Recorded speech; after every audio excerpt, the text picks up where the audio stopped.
Some of us wonder where we would have been if we had not been found by Jesus.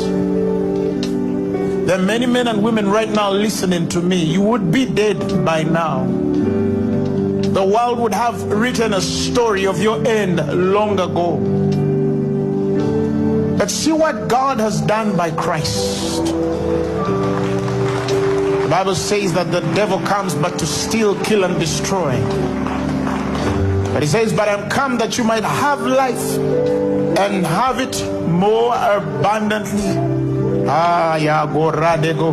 Until it overflows. Thank you for the cross at Calvary. Not only the cover, but beyond that, the remission of our sins.